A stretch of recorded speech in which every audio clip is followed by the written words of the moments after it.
हमारे चैनल को सब्सक्राइब करें और बेल आइकन जरूर प्रेस करें। हेलो दोस्तों, welcome to UPSC 360 degree power preparation. तो हम कर रहे थे फंडामेंटल राइट्स की सीरीज़ है और जिसमें हम ऑलमोस्ट फंडामेंटल राइट कर चुके हैं। अब हमें जो देखना है वो पीछे जो एक तो हमने छोड़ा था 12 और 13 था, और इसमें क्या क्या एक्सेप्शन थे, और जैसे कुछ प्रॉपर्टी का था कैसे हटाया था, और जैसे कुछ जो लॉ होते हैं ना वो क्या था 9th शेड्यूल के अंदर, अगर 9th शेड्यूल के अंदर रख दिए जाते थे, जो 51 का कॉन्सेप्ट आया था। उसके बाद जुडिशियल रिव्यू नहीं होता था पहले, लेकिन केशवानंद भारती केस के बाद उसका जुडिशियल रिव्यू कर दिया गया था कि भाई उसके बाद से जो भी केस है उनका जुडिशियल रिव्यू हो जाएगा। ये उस समय नहीं दिया था, जजमेंट तो दिया था ये आफ्टर 2000 की, ठीक है, ये 2007 और 9 में दिया था, लेकिन ये कहा था कि उसके जो केशवानंद भारती का 24 अप्रैल और ये 1973 का जो कॉन्सेप्ट था ना, उसके बाद से जुडिशियल रिव्यू हो जाएंगे उसी में। तो हम वो सब देखेंगे, वो एक अलग वीडियो बना लेंगे। हमारा जो इम्पोर्टेंट आज का जो है ना वो ये है कि ये 32 आर्टिकल बड़ा इम्पोर्टेंट है, और इसमें जो जो रीट्स जो होती है ना, जो हाई कोर्ट और सुप्रीम कोर्ट रीट्स इशू करते हैं, तो वो रीट्स जो कौन कौन सी होती है, क्योंकि क्वेश्चन इससे अक्सर बनता है। क्वेश्चन डेफिनेटली स्टेट पीसीसी और प्रीलिम में क्वेश्चन कैसे बनता है मैंने उसी हिसाब से सेट किया है, और मैं आपको ऐसे ही पढ़ाऊँगा। तो शेयर कीजिए, 2025 प्रीलिम्स के लिए बड़ा इंपॉर्टेंट सेशन है, ठीक है। तो चलो आगे बढ़ते हैं। तो जो हमारा ये था कि इसका जो आर्टिकल 32 है, ठीक है, इसका क्या नाम है, कॉन्स्टिट्यूशनल रेमेडी। कॉन्स्टिट्यूशनल रेमेडीज मतलब आपको क्या हुआ है, जैसे 14 मतलब ये है कि मान लो 12 से लेके या जैसे भी जितने भी फंडामेंटल राइट्स है मोस्टली 14 से लेके, ठीक, अगर उनका वायलेशन होता है फिर कैसे करोगे भाई। इतना तो बता दिया कॉन्स्टिट्यूशन के अंदर कि भाई अगर आपको ये किया जा रहा है, आपको वायलेट या आपको हरास किया जा रहा है, स्टेट ऐसा कर रहा है, स्टेट आपके अधिकारों को छीनता जा रहा है, ठीक है, तो अब करोगे क्या फिर। मतलब आपको ये नहीं बताया गया कि आप जो है आपका इतना अधिकारों का हनन होगा तो आपको वापस उसको रोका जाएगा, ठीक है, या फिर आपको कुछ फैसिलिटी मिलेगी, आपको कंपनसेशन मिलेगा, या फिर कुछ बताया ही नहीं गया कि ऐसा बता रहा है कि ये हो नहीं सकता, हो नहीं सकता। तो अगर हुआ तो फिर हम कहाँ जाएंगे, जनरल पब्लिक जाएगी कहाँ। तो इसीलिए वापस ये 32 आर्टिकल था, ये कहता है कि आपको ये जितना भी हमने आपके साथ जो बताया ना, वो आप इस आर्टिकल के थ्रू जाओ कोर्ट में और आपको बताओ कि हमारे उन आर्टिकल के अंदर जो प्रॉब्लम हुई थी 14 से लेकर इसमें, तो आप जो कोर्ट है सुप्रीम कोर्ट, वो इस आर्टिकल के थ्रू दूसरों को सजा देगा, या फिर कोई भी लॉ है उसको अवॉइड कर देगा, मतलब कर देगा कि भाई नहीं है, रिस्ट्रिक्ट कर देगा। तो ये है, तो उसको कहते हैं कॉन्स्टिट्यूशनल रेमेडी। अब देखो इसमें दो कॉन्सेप्ट है। दो कॉन्सेप्ट क्या है, एक तो है 226 का जो हाई कोर्ट का आता है, हम रीट्स के मामले में, ठीक है, और ये जो फंडामेंटल राइट है ये सुप्रीम कोर्ट के पास होता है 32 का, ठीक है, ये 32 का जो है सुप्रीम कोर्ट के पास है।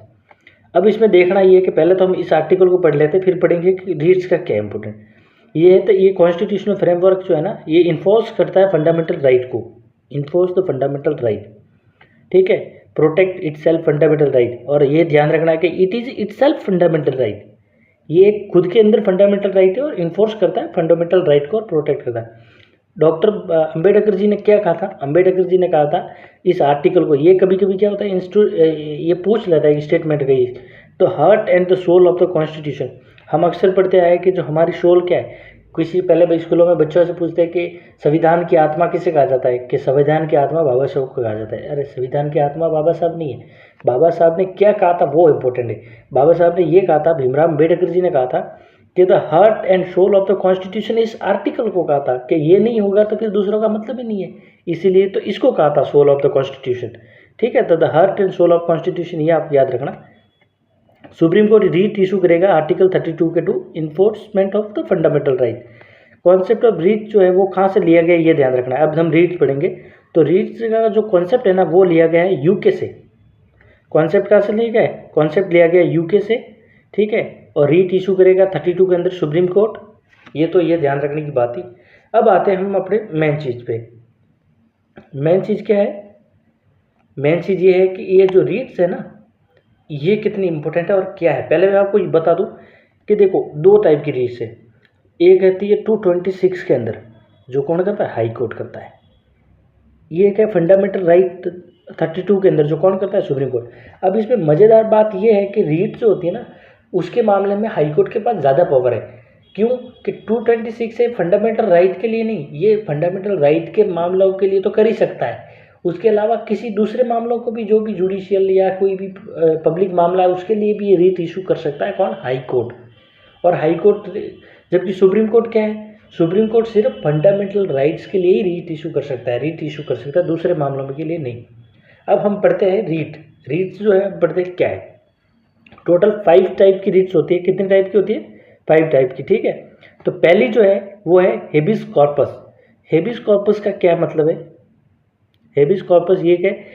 टू हैव बॉडी, मतलब ये कहना है कि कोर्ट है ना, कोर्ट ऑर्डर देगा कि मतलब आप कोई पर्सन ने, किसी ने क्राइम किया, उसको जेल में रखा है कोई, तो आप उसको पहले कोर्ट में पेश करो।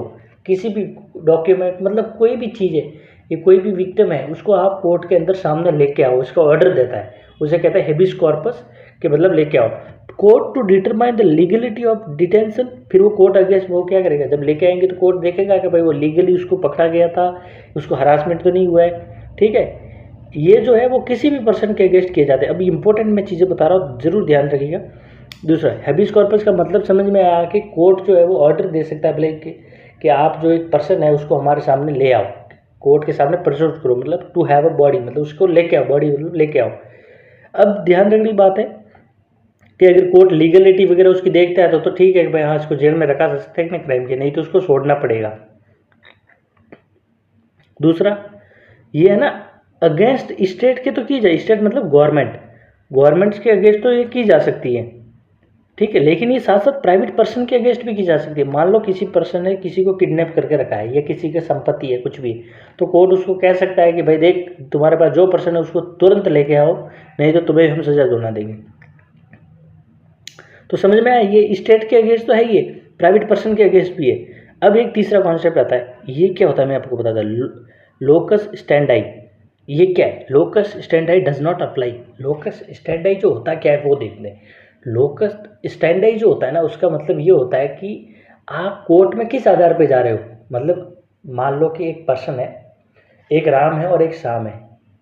राम ने क्या करा, गाड़ी खरीदी श्याम से, ठीक है। श्याम ने जो डॉक्यूमेंट दिए तो वो फर्जी था, चोरी की गाड़ी थी, वो श्याम को दे दिए, मतलब राम को दे दी। किसने? श्याम ने चोरी की गाड़ी दे दी, उसने वो फर्जी डॉक्यूमेंट बना के दे दिया कि मैंने तुम्हारे नाम कर दी गाड़ी। फिर जब पुलिस आती है पकड़ने, तो राम को पता चलता है कि तो चोरी की गाड़ी थी, तो राम क्या करेगा? राम जाता है कोर्ट में कि देखो मेरे साथ धोखा हुआ है, मतलब मेरे साथ धोखा हुआ है, ये मेरा आधार है कि मेरे साथ कुछ धोखा हुआ है, फ्रॉड हुआ है, इसके आधार पर वो कोर्ट जा रहा है। तो उसे कहते हैं लोकस स्टैंडी। मतलब लोकस स्टैंडी कि आप कोर्ट पे जाने के लिए आपके पास क्या है, आप किस चीज़ के लिए विक्टिम हो। तो मतलब आप, जो आदमी विक्टिम होता है वही जा सकता है कोर्ट, उसे कहते हैं लोकस स्टैंडी। वो खुद ही करेगा पैर, मतलब वो खुद ही करेगा, मतलब उस खुद ही जो जिसके साथ प्रॉब्लम हुई है वही कोर्ट में जाएगा। ऐसा नहीं है कि मतलब ऐसा है कि राम श्याम का इशू था, राम की प्रॉब्लम हुई, एक कोई घनश्याम था, अब घनश्याम ने ये कह दिया कि भाई राम के साथ प्रॉब्लम हुई है, उस कोर्ट में अपील लगा दी कि भाई राम के साथ प्रॉब्लम हुई है। कोर्ट ने कहा भाई ये तो गलत बात है, राम के साथ प्रॉब्लम हुई है तो राम खुद आएगा ना, तो क्यों आया। इसीलिए तो लोकस स्टैंडी का मतलब होता है जिसके साथ प्रॉब्लम होती है, जिसकी क्या क्या प्रॉब्लम हुई है, उस आधार पर वो कोर्ट जाता है। लेकिन इसमें क्या क्या है, locus standi does not apply. इसका मतलब ये हुआ कि कोई भी पर्सन है, अगर फंडामेंटल राइट का किसी का वायलेशन हुआ था, कोई तीसरा पर्सन भी जाके कह सकता है कि देखो ऐसा फंडामेंटल राइट का वायलेशन हो रहा है या फिर ऐसा काम हो रहा है, वहाँ पे वो जाके कोर्ट को बता सकता है। तो इसमें मतलब लोकस स्टैंडी जरूरी नहीं है, कोई भी जा सकता है।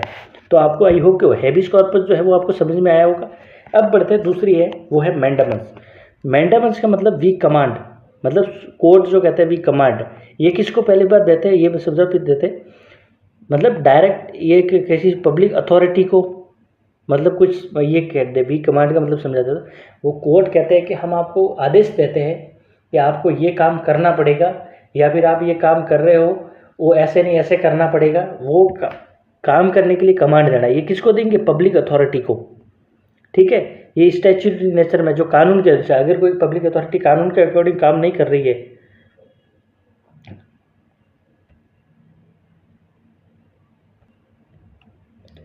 अगर तो देखो कोई पब्लिक अथॉरिटी कानून लॉ के अनुसार काम नहीं करी या लॉ के अकॉर्डिंग काम नहीं करे, तो उसको आदेश देंगे या कमांड करेंगे कि भाई आपको करना चाहिए। अब देखो ये इसका क्या है, ये जो है ना, ये ओनली स्टेट के अगेंस्ट, मतलब ये जो सिर्फ किसके, ओनली स्टेट के अगेंस्ट है। ऐसा नहीं है कि पब्लिक प्राइवेट कोई पर्सन है इंडिविजुअल उसको बताया सिर्फ। और स्टेट में भी किसको, प्रेसिडेंट को नहीं बोल सकते कि आप ये काम करो, प्रेसिडेंट या गवर्नर दोनों, प्रेसिडेंट और गवर्नर को नहीं कह सकते, नहीं प्राइवेट इंडिविजुअल, सिर्फ स्टेट के अगेंस्ट। तो आपको पॉइंट क्या ध्यान रखना है, ये तो याद ध्यान रखना है कि जो ये रीट्स है किसके अगेंस्ट हो रही है, ठीक है, इसका मतलब क्या है, ठीक है, और लोकस स्टैंडी है या नहीं है। तो इसमें भी locus standi does not apply, ठीक है, डॉक्ट्रिन ऑफ कंटिन्यू मैंडामस। तो ये आपको समझ में आ गया कि मैंडामस आ गया, ठीक है। प्रोहिबिशन, आपको प्रोहिबिशन का मतलब तो पता ही है, किसी को रोकना, ठीक है, फॉरबिड करना, literally means forbid. Issue against the interior court, semi judicial कोई बॉडी है, ठीक है, जैसे कोई भी ट्रिब्यूनल्स वगैरह हो गए, ठीक है, या फिर जैसे ह्यूमन कमीशन हो गया, नेशनल ह्यूमन राइट कमीशन हो गया, या विमेन कमीशन हो गया, कुछ भी हो सकता है। डायरेक्ट जुडिशियल बॉडी, कोई भी जुडिशियल बॉडी है, डायरेक्ट इनएक्टिविटी कोई होता है। Before the trial of case, मतलब ट्रायल होने से पहले ही केस में किसी को रोकना कि आप जो ट्रायल कर रहे हो वो गलत है, आप उसको रोक लगाना, उसे कहते हैं प्रोहिबिशन, ठीक है। इसमें क्या है, इसमें लोकस स्टैंडी अप्लाई, ठीक है। और दूसरा है it is not against administrative authority of judicial function, मतलब ये है कि ये सिर्फ जुडिशियल लेवल पे किया जाता है, लेकिन कोई एडमिनिस्ट्रेटिव अथॉरिटी है ना, जैसे मान लो कोई, उनके खिलाफ नहीं किया जा सकता, ये आपको ध्यान रखना।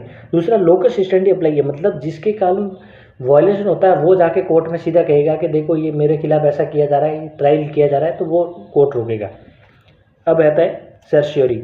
सर्शियरी मतलब क्या होता है, इसका मतलब होता है कि सर्टिफाइड करना किसी काम को, इन्फॉर्म करना किसी को लेके, मतलब जो हायर जुडिशरी होती है ना, ये सिर्फ जुडिशरी टू जुडिशरी है, लोअर जुडिशरी, मतलब हायर जुडिशरी लोअर जुडिशरी का कोई भी मतलब देखते हैं कि जो जुरिडिक्शन है उसमें आप जो काम कर रहे हो वो कोई एरर तो नहीं है, ठीक है, आप कोई जो कानून आपको मतलब मतलब गलत तरीके से प्रेडिक्ट नहीं कर रहे हो, एक्सेस ऑफ जुरिडिक्शन या जुरिडिक्शन से बाहर तो काम नहीं कर रहे हो, इसे कहते हैं सर्जरी। इस ये भी लोकस स्टैंडी है, किसके साथ अगर वो हो रहा है कि यार ये कुछ लोअर कोर्ट है, वो तो मेरे तो जितना मुझे जो मेरे सेक्शन लगने चाहिए उससे ज़्यादा लगा रहा है सेक्शन, या कुछ ऐसा हो रहा है उनको पता नहीं चल रहा है बराबर, तो वो अप्लाई कर सकता है। तो इसके भी लोकस स्टैंडी अप्लाई होती है, ठीक है।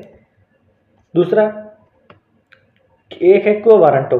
क्यो वारंटो का मतलब क्या होता है, अथॉरिटी इन वारंट, मतलब क्यो वारंटी का मतलब होता है कि भाई आप है ना किस आधार पे, अगर मान लो कोई भाई साहब ये गया, ठीक है, कोई मतलब ये अपने आप ही जो कहते हैं ना कि फर्जी आईएएस और फर्जी आईपीएस बन के घूमते हैं, तो उसको ये अगर मान लो कि वो उसके एक एसडीएम है, वो जाके डीएम का क्लेम कर रहा है कि मैं तो डीएम की कुर्सी के लेवल हो, या वो ऐसे काम कर रहा है जो उसकी जुरिडिक्शन में नहीं आता है, तो कोर्ट जो है उसको इशू करेगा, ठीक है, कि भाई आप जो काम कर रहे हो वो अपनी अथॉरिटी में नहीं है, किसी भी ऑफिस को लेके, ये आपका ऑफिस नहीं है, या आप ऑफिस किस आधार पर क्लेम कर रहे हो, कोर्ट पूछ सकता है कि आपका ऑफिस का आधार क्लेम करने का क्या है, ठीक है।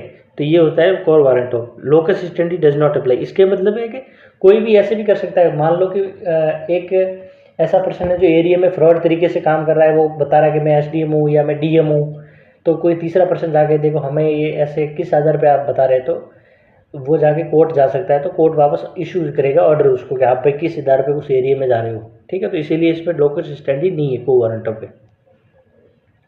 दूसरा है हेबी, अभी देखो अभी इसको मैंने सेट बनाया, इसको आप क्या करो स्क्रीनशॉट ले लो।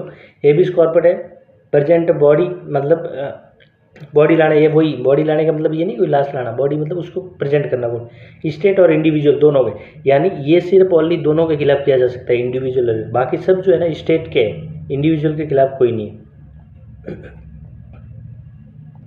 दूसरा supreme court is a defender and guarantor of the fundamental right है, ये ध्यान रखना। Jurisdiction but not exclusive, SC का, और लेकिन हाई कोर्ट का एक्सक्लूसिव मतलब थोड़ा ज़्यादा है। अब ये थोड़ा देख लेते हैं जुरिडिक्शन क्या है, ये कभी कभी क्या होता है, देखो सुप्रीम कोर्ट जो है ना, supreme court enforcement of the fundamental right only use कर सकता है 32 के अंदर, जो रीट जो है, ठीक है, नैरो है कॉन्सेप्ट, जबकि हाई कोर्ट का 226 के अंदर जो कॉन्सेप्ट है ना रीट का, वो सिर्फ fundamental, not only the fundamental right but other purpose के लिए भी कर सकता है। दूसरा है supreme court can issue रीट्स against the person of government through out the territory of India. यहाँ पर सुप्रीम कोर्ट ज़्यादा है, मतलब सुप्रीम कोर्ट पूरे भारत में कहीं भी इशू कर सकता है, ठीक है, वाइडर कॉन्सेप्ट है, मतलब हाई कोर्ट से वाइडर है। हाई कोर्ट क्या है, अपने जुरिडिक्शन में जो होगा वहीं पे इशू करेगा रीट, जबकि सुप्रीम कोर्ट का इशू करते हैं, ये थोड़ा ध्यान रखना, क्योंकि हम ज़्यादातर इसी पे फोकस करते हैं कि ये ज़्यादा ब्रॉड इसका है हाई कोर्ट का, लेकिन एरिया में देखें तो एरिया सुप्रीम कोर्ट के पास ज़्यादा है। सुप्रीम कोर्ट में नॉट रिफ्यूज टू एक्सरसाइज, दूसरी ये है कि सुप्रीम कोर्ट जो है ना वो फंडामेंटल राइट के अगर कोई जाता है मामला तो उसमें रिफ्यूज़ नहीं कर सकता कि भाई नहीं मैं रीट नहीं लगाओ, इशू नहीं करूँगा, रीट इशू करनी पड़ेगी। जबकि ये है कि हाई कोर्ट के क्योंकि फंडामेंटल राइट का आर्टिकल नहीं है और ये तो 26 तो फंडामेंटल राइट नहीं है, तो हाई कोर्ट कह सकता है कि देखो मैं इशू तो नहीं करूँगा, रीट ऐसा है कि मना कर सकता है, जबकि सुप्रीम कोर्ट मना नहीं कर सकता। कैन नॉट सिंपलाई इन्वोक्ड, ये फंडामेंटल राइट है, आप समझ लेना, ठीक है। तो आई होप आपको ये समझ में आएगा, और एक आधी क्लास है वो हम उसमें डिस्कस कर लेंगे, ये मोस्ट इंपॉर्टेंट था। Thank you for watching. ठीक।